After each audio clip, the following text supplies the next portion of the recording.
Halo guys, balik lagi di bangunrumah.id.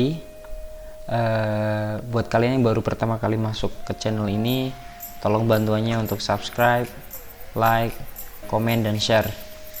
Jadi pada kesempatan kali ini saya akan coba membahas mengenai pekerjaan pemasangan boplang sampai dengan pondasi sampai dengan pengecoran. Untuk ruko 4x12, untuk ruko 4x15 meter. Jadi untuk yang pertama ini kita adalah pembuatan boplang ya teman-teman ya, karena boplang ini merupakan salah satu pekerjaan yang sangat penting. Jadi dalam setiap proyek itu pasti kita lakukan. Tujuan dari penentuan atau pembuatan boplang ini itu untuk membuat bangunan itu siku. Istilahnya kalau kita punya bangunan di tanah dengan luas 4x15, ya bangunan kita itu berada tepat di situ, jadi nggak miring-miring dan nggak mengganggu tanah tetangga. Jadi dalam proses pembuatan boplang itu ada beberapa hal yang harus ya kita lakukan. Yang pertama adalah pembuatan asline. Jadi asline ini itu untuk menentukan batas-batas yang kita gunakan antara satu ruko dengan ruko yang lain. Di sini case-nya kita lagi bikin 15 ruko ya teman-teman. Terus yang selanjutnya adalah penentuan level. Jadi ini level ini itu nanti yang akan menentukan seberapa tinggi bangunan kita terhadap jalan. Nah, level ini tuh sangat penting ya teman-teman. Jadi biar ruko satu dan ruko lain itu enggak berbeda ketinggiannya, jadi perlu dilakukan dari awal. Pekerjaan yang ketiga adalah penggalian atau proses galian ya. Jadi di sini kita melakukan galian untuk rencana penempatan pondasi pur atau pondasi tapak. Di sini kita ada, kalau di setiap rukonya ini ada 6 sampai 8 ya, sama pagar belakang itu ada 6 pondasi. Kita gali sampai dengan menemukan tanah cadas atau tanah keras. Kenapa demikian harus sampai dengan tanah cadas? Karena spek yang kita tentukan adalah seperti itu. Jadi tanah cadas ini tuh mempunyai peranan penting ya untuk menopang bangunan atau menopang ruko ini sampai dengan supaya berdiri dengan kokoh dengan baik.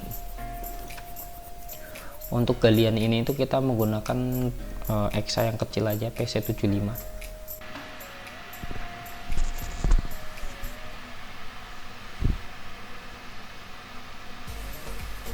Oke, jadi kita lanjut ke pembesian pondasi tapak dan kolom pedestal. Jadi sebelum kita melakukan instalasi di site, kita melakukan pabrikasi dulu. Jadi kita sediakan tempat yang lumayan luas untuk pabrikasi pondasi. Dan ini berikut adalah contoh gambaran dari pondasi yang kita bikin. Jadi ada pondasi dan kolom pedestal. Di bagian bawah ini ada lantai kerja. Jadi kita siapin lantai kerja dari pasir sampai dengan skrit ya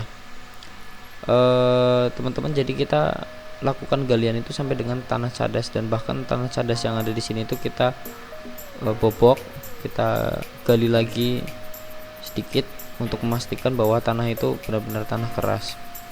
Dan selanjutnya baru pembesian kita setting di atasnya, tentunya dengan mempertimbangkan atau menentukan titik dari pondasi tersebut di asline yang kita bikin sebelumnya.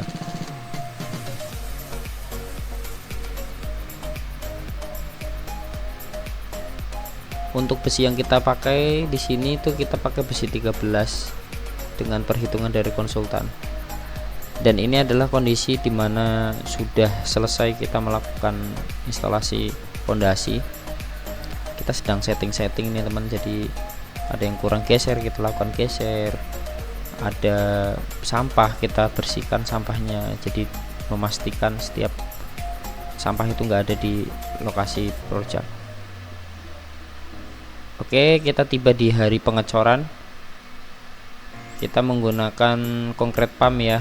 Jadi karena volume yang dibutuhkan itu lumayan banyak dan lebih efektif kalau kita menggunakan konkret pump, makanya kita menggunakan konkret pump.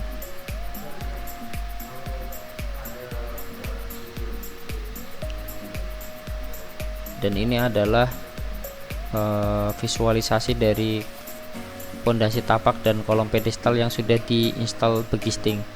Jadi di sini teman-teman, begisting kita menggunakan kayu aja. Jadi nanti setelah selesai pengecoran kita lepas semua begisting ini, karena kayu ini nggak boleh tersimpan ya, karena takutnya nanti jadi sarang rayap ataupun mengganggu struktur yang sudah kita buat.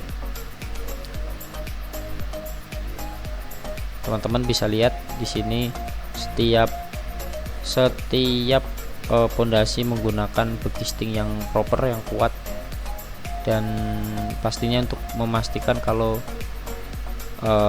pengecoran itu berjalan lancar, tidak ada yang jebol.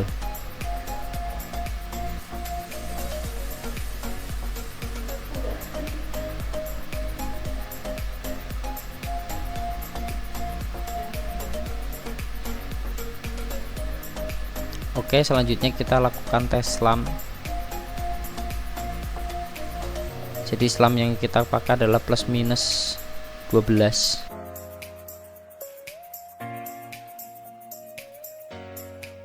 Pengecoran, jadi beton yang sudah siap kita tuangkan langsung ke pelket atau pur. Ya di sini kita tuangkan semua dulu ya. Jadi semua pelket sudah tuang, terus habis itu udah setengah matang, baru kita lakukan pengecoran pada kolom pedestal. Kenapa demikian? Karena kalau kolom pedestal langsung kita isi itu akan turun, jadi nggak membentuk. Oke teman-teman, jadi begitu saja video part 1 istilahnya untuk pembangunan ruko 4x15 maaf. Jadi buat teman-teman yang sudah berkunjung ke video ini, jangan lupa untuk subscribe, like, dan share ya teman-teman. Thank you.